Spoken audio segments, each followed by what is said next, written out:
Verset 1. Verset 1 à 17. L'union des disciples avec Christ et entre eux. Les interprètes se sont demandé quelles circonstances extérieures pouvaient bien avoir amené Jésus à se présenter à ses disciples sous l'image d'un cep de vigne. Les uns pensent que ce fut la vue de la coupe avec laquelle il venait d'instituer la scène, en prononçant cette parole, « Je ne boirai plus de ce produit de la vigne », Matthieu 26.29, d'autres qu'une treille ornait les parois extérieures de la chambre haute et que ses rejetons entraient par les fenêtres. Les exégètes qui admettent que ce discours fut prononcé en plein air, sur les pentes du Cédron, Jean 14.31, note, se représente Jésus passant le long d'une vigne. Mais puisque l'évangéliste a gardé le silence sur ce détail, nous pouvons nous résigner à l'ignorer et nous ajouterons, avec air strieux, qu'il y a quelque chose de mesquin à penser que Jésus devait nécessairement avoir sous les yeux l'objet matériel dont il fait une image. Mais ce qui est digne de toute notre attention, c'est l'admirable parabole par laquelle il figure son union avec les siens, cette union dont il venait de leur parler, Jean 14.18-23, cette union qui devait être aussi vivante, aussi intime, aussi organique que l'est celle des sarments avec le cep dont il tire la sève, la vie, la fertilité. Il est le vrai cep, le véritable, celui qui, dans la sphère spirituelle et morale et dans ses rapports avec les âmes, réalise pleinement l'idée du cep dans la nature. Le mot cep, remarque M. Godet, comprend ici le tronc et les branches, comme le terme le Christ, 1 Corinthiens 12.12, désigne Christ et l'Église. Le cep de vigne est une plante sans apparence, Ésaïe 53.2, et sans beauté, Jésus ne prend pas pour image le cèdre du Liban, mais elle est vivace et produit des fruits exquis, un vin généreux. Une telle plante donne lieu à une comparaison pleine de vérité, de richesse et de beauté. Mon Père est le vigneron, grec le cultivateur, ajoute Jésus. C'est Dieu, en effet, qui a planté ce cep au sein de notre humanité, en envoyant son Fils au monde et qui, par l'effusion de l'Esprit, provoquera sa croissance. C'est Dieu qui amène les âmes à la communion avec le Sauveur, Jean 6.37-64, c'est Dieu enfin qui, par le travail incessant de sa grâce, purifie et sanctifie ceux qu'il a attirés au Sauveur, verset 2. Verset 2. On peut traduire, tout sarment qui est en moi, relié en apparence au cep et qui ne porte pas de fruits, ou bien, tout sarment qui ne porte pas de fruits en moi par son union organique avec moi. Il y a, dans les ceps de vigne, des rejetons sauvages qui ne portent jamais de fruits, le vigneron les retranche, afin qu'ils n'absorbent pas inutilement la sève. Un homme peut, de diverses manières, appartenir extérieurement à Jésus-Christ en se rattachant à son Église, en professant la foi chrétienne sans avoir part à la vie sanctifiante du Christ. Tôt ou tard, il se verra retranché, exclu de cette communion apparente avec le Sauveur. Mais les vrais sarments portent du fruit. Ceux-ci, Dieu les nettoie, les purifie, ou selon la plupart de nos versions, il les émonde. Nous adoptons le premier de ces termes pour faire ressortir, comme dans le grec, la relation de cet acte avec les mots qui suivent, déjà vous êtes net, verset 3. Jésus veut dire que ces sarments fertiles doivent être débarrassés de toute jette inutile et même d'une partie de leur feuillage qui empêcherait le fruit de mûrir. C'est Dieu encore qui poursuit, dans ses enfants, cette œuvre de purification et de sanctification continue, il l'accomplit par sa parole, verset 3, par son esprit, par tous les moyens de sa grâce. Et si cela ne suffit pas, le céleste cultivateur emploie l'instrument tranchant et douloureux des épreuves, de la souffrance et des renoncements qu'il impose à ses enfants. Car ce qu'il veut à tout prix, c'est qu'ils portent plus de fruits. Verset 3. Jésus, se tournant vers ses disciples, les rassure au sujet de ce mot sévère, il nettoie tout sarment qui porte du fruit. Déjà ils sont nets, purs, dans le sens indiqué au verset 2, c'est-à-dire qu'au moyen de la parole divine que Jésus leur a annoncée, un principe impérissable de vie nouvelle a été déposé dans leur cœur et s'y développera peu à peu jusqu'à la perfection. Jésus exprime ailleurs cette idée profonde et consolante, Jean 13.10, Jean 17.8, comparez Jacques 1.18, 1 Pierre 1.23. Verset 4. Des paroles précédentes qui dépeignent leur position de sarments unis au cep, en moi, découle pour les disciples un devoir absolu que Jésus formule ainsi, demeurez en moi, en renonçant constamment à tout mérite propre, à toute sagesse propre, à toute volonté et à toute force propre, ce qui est la condition d'une communion vivante avec moi. Si vous le faites, je demeurerai en vous, comme la source intarissable de votre vie spirituelle. Sinon, vous vous condamneriez à la stérilité du sarment séparé du cep. Cette conséquence résulte avec évidence de l'image même employée par Jésus. Jésus établit ainsi clairement la distinction entre la nature et la grâce. Verset 5. Afin de rendre plus frappante encore la conséquence négative qui précède, Jésus déclare solennellement que c'est bien lui qui est le cep et que ses disciples sont les sarments, mais c'est pour conclure encore une fois qu'en lui, ils porteront beaucoup de fruits, mais que, hors de lui, ils n'en porteraient aucun, pas plus que le sarment séparé du cep. Cette seconde idée, introduite par le mot car, parce que, semble donner comme une preuve de la première affirmation, cela ne paraît pas d'abord très logique. Le fait que hors de Christ ils ne peuvent rien faire ne prouve pas que, en Christ, ils porteront beaucoup de fruits. Mais ce fruit, qui le porte? Celui-là seul qui demeure en moi, dit Jésus, d'où il résulte que c'est l'Esprit de Christ, qui, comme la sève du cep dans le sarment, fait seul porter du fruit à l'homme, c'est ce que confirme, car, le fait d'expérience que l'homme hors de Christ, comme le sarment détaché du cep, ne peut rien produire, rien de véritablement bon, rien qui supporte le regard du Dieu saint et qui lui soit agréable. Saint Augustin concluait de ce passage l'entière incapacité morale de l'homme pour le bien. À quoi M. Godet répond, avec Meyer et les exégètes modernes. Le thème ici formulé n'est pas celui de l'impuissance morale de l'homme naturel pour tout bien, c'est celui de l'infécondité du croyant laissé à sa force propre, quand il s'agit de produire ou d'avancer la vie spirituelle, la vie de Dieu, en lui ou chez les autres. Verset 6. Non seulement celui qui ne demeure pas en Jésus, dans une communion vivante avec lui, ne peut rien faire, verset 5, mais il va au-devant d'une succession de jugements terribles. Le sarment séparé du CEP est d'abord jeté dehors, hors de la vigne qui représente le royaume de Dieu et il sèche nécessairement, puisqu'il ne reçoit plus la sève du CEP. Qu'on pense à Judas, par exemple dont Jésus venait d'annoncer la ruine, Jean 13.21 et suivant. Mais ce jugement, moralement accompli dès maintenant, aura au dernier jour son issue tragique que décrivent les paroles suivantes, puis on ramasse ces sarments et on les jette au feu et ils brûlent, grec il ramasse, il jette, quel est le sujet de ces verbes? Dans la parabole, ce sont les serviteurs du vigneron, dans la réalité, ce sont les anges de Dieu, Matthieu 13.40-42. Tous ces verbes sont au présent et ils rendent la scène d'autant plus actuelle et vivante. La pensée reste avec effroi sur ce dernier mot, il brûle, comparé Matthieu 3.10. D. Quelques majuscules et versions portent, ce sarment, on le jette au feu. Tischendorf adopte cette leçon. Verset 7. Après avoir prononcé ces redoutables paroles, Jésus revient avec tendresse à ses disciples qui demeurent en lui, le mot s'y n'exprime pas un doute, et il leur promet les grâces les plus précieuses, toutes leurs prières seront exaucées, Jean 15.16, Jean 14.13-14, Jean 16.23, et ils auront le bonheur de glorifier Dieu par des fruits abondants, verset, émoticône n'en croyant pas ses yeux. La communion des disciples avec Jésus est ici exprimée par ces deux termes, si vous demeurez en moi et que mes paroles demeurent en vous et non pas, comme le feraient entendre les versets 4 et 5, et que je demeure en vous. Les paroles de Jésus, qui sont esprit et vie et qu'ils gardent dans leur cœur, sont le lien vivant de communion avec lui. Inspirés par elles, ils sont à la source de toutes les grâces divines et leurs prières, qui ne seront plus que les paroles de Jésus transformées en requêtes, obtiendront toujours un exaucement certain. Deux choses corrélatives, les paroles de Jésus auxquelles ils obéissent et leurs prières qui sont exaucées. Bengel. Verset 8. En ceci, ne se rapporte pas à ce qui précède, comme le veut Meyer, mais à ce qui suit, en ce que vous portiez beaucoup de fruits, le Père est glorifié. Dieu, dans ses perfections, sa puissance, sa sainteté, son amour, se glorifie en reproduisant, dans le moindre de ses enfants, ces divers traits de sa ressemblance, plus que par toute la magnificence des œuvres de la création. Portez beaucoup de fruits à la gloire de Dieu, ce sera la preuve certaine que vous êtes mes disciples et le moyen de le devenir toujours de nouveau. Le grec porte, et vous deviendrez, d, et que vous deveniez, disciples à moi, véritablement disciples et véritablement à moi. Il faut toujours devenir disciple, on n'est pas tel une fois pour toutes. Godet. Verset 9. Dans l'instruction qu'il a tirée jusqu'ici de la parabole du CEP et des sarments, Jésus n'a pas parlé expressément de son amour pour ses disciples, mais chaque trait de cette belle image respire cet amour. Que prouve l'insistance avec laquelle il leur recommande de demeurer en lui et que signifie sa promesse répétée, je demeurerai en vous, si ce n'est qu'il les aime. Maintenant, il le leur dit avec effusion. L'amour ineffable de son Père pour lui est la mesure de son amour pour eux. Quel motif touchant de demeurer en son amour. L'amour dont il parle n'est pas leur amour pour lui, mais son amour pour eux, qu'il leur ouvre comme une atmosphère de lumière, de vie, de paix, dans laquelle ils pourront respirer, penser, aimer, agir. Pourquoi ces verbes au passé, mon Père m'a aimé, je vous ai aimé. Parce que Jésus, qui touche à la fin de sa vie, jette un regard en arrière et constate avec émotion que jamais l'amour de son Père ne lui a fait défaut, Jean 5.20, Jean 8.29, Jean 10.17, et que lui-même a toujours tendrement aimé les siens, Jean 13.1-34. Mais ce double amour est, de sa nature, permanent, éternel. Luther, avec ce génie pratique qui devait faire de sa version un livre populaire, traduire Argument par le présent, comme mon Père m'aime, moi aussi je vous aime.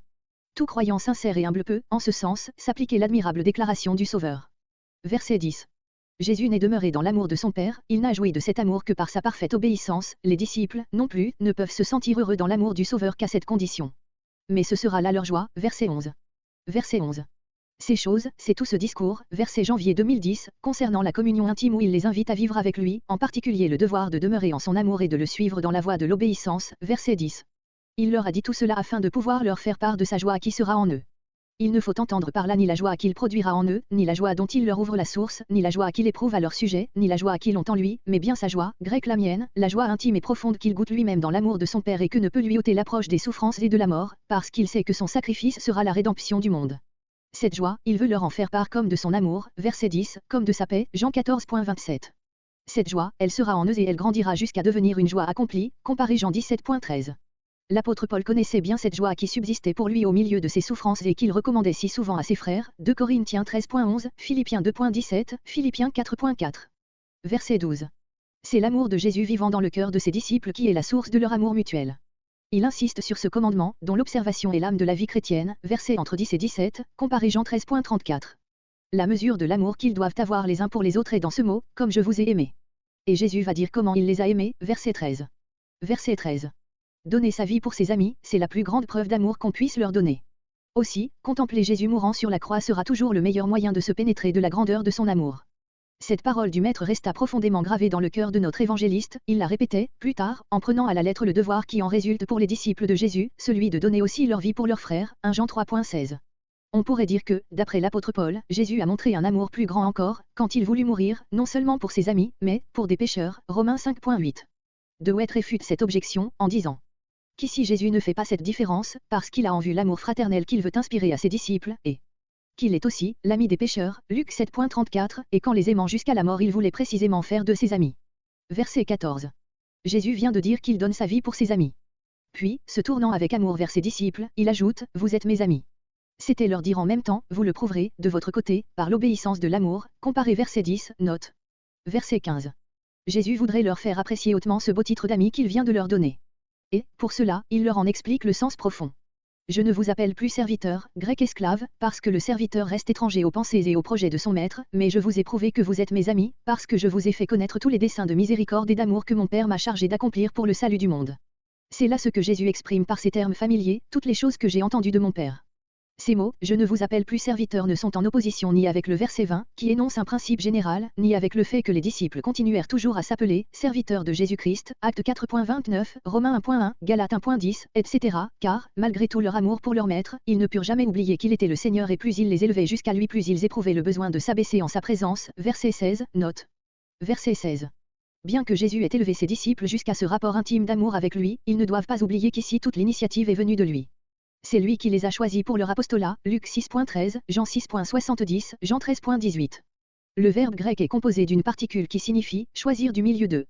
Il les a choisis du milieu du monde, verset 19, où ils seraient restés sans la libre grâce du Sauveur. C'est lui encore qui les a établis dans leur apostolat et qui les a qualifiés, par ses dons, pour cette grande et sainte vocation. Tout cela, ajoute Jésus, je l'ai fait, afin que vous alliez, Matthieu 28.19, librement, joyeusement, à votre œuvre et que vous puissiez porter du fruit, un fruit qui sera permanent pour la vie éternelle. De ces mots, je vous ai choisi et établi, dépend encore le second afin que, ils sont, de ce fait, dans une position qui les assure que tout ce qu'ils demanderont au Père au nom du Sauveur, il le leur donnera, Jean 14.13, Jean 16.23. Verset 17. C'est ici la conclusion de cette partie du discours, depuis le verset 9. Ces choses, ces paroles et ces instructions du Sauveur dans lesquelles tout est amour de sa part, il les a prodiguées aux siens, afin qu'à leur tour ils s'aiment les uns les autres. Il leur en fait une douce obligation, sur laquelle il insiste, Jean 13.34, Jean 15.12, aussi les apôtres ont-ils compris l'immense importance de cet amour mutuel qui est l'âme de l'Église dans sa communion avec le Sauveur, 1 Jean 2.7 et suivant, Jean 3.11, Jean 4.20-21, Romains 13.8 et suivant. Verset 18. Verset 15.18 à 16.4 La haine du monde. Quel douloureux contraste. À tant d'amour de la part du Sauveur, le monde répond par la haine qu'il nourrit contre lui et contre ses disciples. Jésus le constate avec tristesse, à diverses reprises, Jean 7.7, Jean 15.24, Jean 17.14. Et il veut que ses disciples le sachent, afin que, quand ils auront à souffrir de cette haine du monde, ils se rappellent quel a été le partage de celui dont la charité égalait la sainteté et qu'ainsi ils soient préservés du découragement et du doute, comparé à Jean 3.13, Jean 4.5-6. Verset 19. Jésus indique ici à ses disciples la raison toute naturelle de cet étrange phénomène dont il leur parle. Si vous étiez du monde, si vous en aviez les principes et l'esprit, il vous aimerait, parce que vous seriez à lui, mais, parce que, grec, je vous ai choisi hors du monde, tiré de son sein et soustrait à sa domination, pour vous attirer à moi et faire de vous ma propriété, il vous est. C'était, pour les disciples, une consolation de savoir qu'ils n'appartenaient plus à ce monde qui allait crucifier le saint et le juste, mais tout entier à ce Sauveur bien-aimé. Ce mot de monde, répété 5 fois dans ce seul verset, a quelque chose de très solennel et le tableau que Jésus retrace ici, jusqu'au verset 25, de l'opposition et de l'inimitié du monde, fait de ces versets une peinture classique du caractère que toute l'Écriture attribue aux adversaires de la vérité divine. Verset 20. Il leur avait dit cette parole, Jean 13.16, pour les exhorter à l'humilité, il la leur rappelle ici pour les encourager à souffrir avec patience, comparé Matthieu 10.24. Puisque le serviteur n'est pas plus grand que son Seigneur, les disciples ne doivent pas s'attendre à éviter les persécutions que leur maître a endurées, il les en prévient, afin qu'ils ne soient pas découragés quand elles se produiront, Jean 16.14. Mais quel est le sens de ces derniers mots? Si l'on gardait ma parole, ils garderont aussi la vôtre. Au premier abord, il paraît tout simple de considérer comme sujet de la proposition les individus bien disposés qui se sont séparés de la masse hostile, si, même au milieu de son peuple qui le rejetait, Jésus eut le bonheur de voir un petit nombre d'âmes recevoir sa parole et s'attacher à lui, il en sera de même pour les disciples. Telle est l'interprétation d'Olsossan, l'ange, Monsieur Godet. Mais on objecte à cette interprétation que le sujet de la seconde partie du verset 20 doit être le même que celui de la première partie, à savoir les Juifs persécuteurs, auxquels se rapportent du reste tous les verbes de ce discours, verset 20, entre 21 et 22 et jusqu'au verset 25. Il ne faut pas avec Grotius et Stier voir dans la seconde proposition une douloureuse ironie, ils ne garderont pas plus votre parole qu'ils n'ont gardé la mienne. L'ironie ne convient pas au sérieux et à la sérénité de ce discours, et cette déclaration amère ne serait pas exacte, car l'insuccès de Jésus n'avait pas été complet. Il faut laisser à la parole de Jésus son sens général. L'accueil qu'il a reçu de la part du monde présage aux disciples l'accueil auquel ils doivent s'attendre eux-mêmes, les uns les persécuteront, d'autres garderont leur parole, des troisièmes, comme Saul de Tarse, passeront des rangs des persécuteurs à ceux des fidèles. Le monde ennemi de Dieu n'est jamais toute notre humanité, son opposition violente contre l'Évangile ne se manifeste pas partout de la même manière absolue. Il reste toujours un vaste champ où les disciples peuvent répandre la parole de vie avec la certitude de rencontrer des âmes qui la garderont. Telle est l'interprétation de Wett, Meyer, Luthard, Weiss, Kay, Astier. Verset 21. Cette inimitié du monde que Jésus annonce aux disciples pourra les étonner et les amener à se demander s'ils ne font pas fausse route. Mais, ajoute Jésus, ne vous laissez point arrêter, cela est dans la nature des choses. Et il leur en donne 2 raisons qui expliquent tout. Ils vous feront tout cela à cause de mon nom, ce nom qu'ils haïssent, quoiqu'il soit l'expression de la vérité et de la sainteté de Dieu, comparé Acte 4.17, Acte 9.14, Acte 26.9, Matthieu 24.9. Et cette haine, ils l'éprouveront parce qu'ils ne connaissent pas celui qui m'a envoyé. S'ils le connaissaient, ils recevraient avec empressement son envoyé, Jean 16.3. Cette explication que Jésus donne à ses disciples devait être et fut en effet pour eux, dans la suite, une puissante consolation, ils seront heureux de souffrir pour le nom de Jésus, Acte 5.41, Acte 21.13, ils se glorifieront de ses souffrances pour lui, Romains 5.3, 2 Corinthiens 12.10, parce qu'ils verront en elles un trait de leur ressemblance avec lui, un moyen de lui témoigner leur amour. Verset 23. En quoi consiste proprement le péché des Israélites, pour lequel ils n'ont point d'excuse? Dans le fait qu'ils n'ont pas reconnu en Jésus le Messie. L'incrédulité et les innombrables révoltes dont ils s'étaient rendus coupables au cours de leur histoire ne leur eussent pas été imputées comme péché, s'ils avaient fini par accueillir le Sauveur. Sans doute, ils en étaient responsables, mais cette responsabilité disparaît, pour ainsi dire, devant le crime que Jésus leur reproche ici. Il était venu à eux, ils avaient été témoins de sa vie sainte, de ses œuvres, verset 24, il leur avait parlé de toute la miséricorde et de tout l'amour de son Père, et, en présence de cette manifestation divine, il s'était endurci dans une incrédulité qui allait jusqu'à la haine. Or cette haine contre le Fils de Dieu remontait jusqu'à son Père et elle allait s'assouvir par le meurtre du saint et du juste. Là était le péché pour lequel il n'avait point d'excuse, grec point de prétexte. La parole, celui qui me hait, et aussi mon Père, ne se justifie que si Jésus est le Fils de Dieu, comparez Jean 5.23, Jean 12.44, Jean 14.9. Verset 24. À ces paroles qu'ils ont entendues, verset 22, Jésus a ajouté, et cela augmente leur culpabilité, des œuvres qu'ils ont vues. C'étaient des œuvres qu'aucun autre n'a faites, car elles portaient le cachet de la divinité, Jean 5.36, Jean 9.3-4, Jean 10.37-38, Jean 14.10.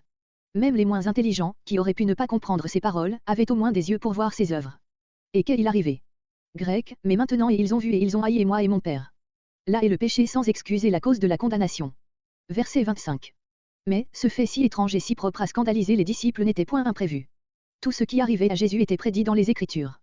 Leur loi, dit-il, comme ailleurs votre loi, Jean 8.17-18, Jean 10.34, note, cette loi sur laquelle ils s'appuyaient et dont ils se vantaient, c'est elle qui les accusait. Le mot loi est pris ici dans un sens général, où il désigne tout l'Ancien Testament, car la citation est tirée du psaume 69.5, comparé psaume 35.19. Là, le juste, exposé à la haine gratuite de ses ennemis, est bien le type de celui qui s'est chargé de nos douleurs, car de tout temps a existé l'inimitié du monde contre Dieu et contre ses serviteurs. Verset 27. Plus Jésus fait pressentir à ses disciples les difficultés et les luttes qu'ils auront à soutenir au milieu du monde, plus il insiste sur la promesse de ce puissant aide, l'esprit de vérité, dont ils auront un si pressant besoin, Jean 14.16-17, Jean 14.26, Luc 24.49. Ici, il interrompt sa description de l'hostilité du monde pour leur renouveler cette promesse, à laquelle il reviendra plus au long, Jean 16.7-15. Le mais, par lequel est introduite cette proposition, verset 26, manque dans Codex Sinaiticus, B. L'œuvre que Jésus attribue à l'esprit de vérité, Jean 14.17, note, est celle d'un témoignage, c'est lui qui rendra témoignage de moi. Comment? Par la parole des apôtres, et vous aussi, vous rendrez témoignage. Il y a en grec le présent, vous rendez et non le futur. Jésus les considère comme transportés au moment où l'esprit rendra témoignage. On pourrait aussi envisager ce verbe comme un impératif, et vous aussi témoignez. Le témoignage de l'esprit et celui des apôtres sont-ils un seul et même témoignage? Non, Jésus les distingue d'abord par ces mots, et vous aussi, puis, surtout par ceux-ci, parce que vous êtes dès le commencement avec moi. Le Sauveur a établi ses disciples pour être des témoins de son ministère tout entier, Acte 1.8, ils devaient en être parfaitement instruits, Acte 1.21, afin de constater les faits, que le Saint-Esprit n'enseigne pas directement, mais dont il révèle le sens et la portée. En un mot, les disciples rendent témoignage au Christ historique en racontant sa vie, tandis que le Saint-Esprit, fécondant leurs récits et créant la foi dans les âmes, rend témoignage au Christ vivant. L'apôtre Pierre, dans un de ses discours, fait très nettement cette distinction, Acte 5.32, comparé Romains 8.16. Le verset 26, ainsi que Jean 14.16-17, a toujours été considéré dans l'Église chrétienne comme une révélation complète de Dieu, Père, Fils et Saint-Esprit. Mais cette doctrine est mise dans un rapport direct avec la vie pratique, le salut des âmes. Ainsi elle répond aux profonds besoins de l'homme pécheur, auquel il faut un Père céleste qui l'assure de sa miséricorde, un Sauveur qui le rachète du péché et de la mort et l'Esprit Saint qui l'éclaire, le régénère et le sanctifie, comparé Matthieu 28.19, 2 Corinthiens 13.13, 1 Pierre 1.2, note. Mais, dès que l'esprit humain se jette, à ce sujet, dans des spéculations métaphysiques, il tombe dans l'incompréhensible et l'insondable. On sait, par exemple, à quelle lutte acerbe et prolongée a donné lieu, entre l'Église grecque et l'Église latine, cette simple parole, je vous enverrai l'Esprit qui procède du Père, la première soutenant que l'Esprit ne procède que du Père, la seconde ajoutant ce mot devenu si célèbre, et du Fils. Ainsi une parole qui devait nous révéler la puissance divine et lumineuse du témoignage du Saint-Esprit est devenue l'objet de polémiques aussi irritantes que stériles. La plupart des interprètes modernes estiment que les mots qui procèdent du Père se rapportent à l'envoi du Saint-Esprit aux disciples et qu'il faut par conséquent les traduire, comme le fait Rillet, qui sort d'auprès du Père. Il y a en grec la même préposition que dans la phrase « Je vous l'enverrai de la part du Père ». Mais M. Godet pense qu'ainsi comprise la proposition, qui procède du Père ne serait qu'une répétition oiseuse de la précédente et il l'applique, comme les anciens interprètes de l'Église grecque, aux relations éternelles et essentielles du Père et de l'Esprit.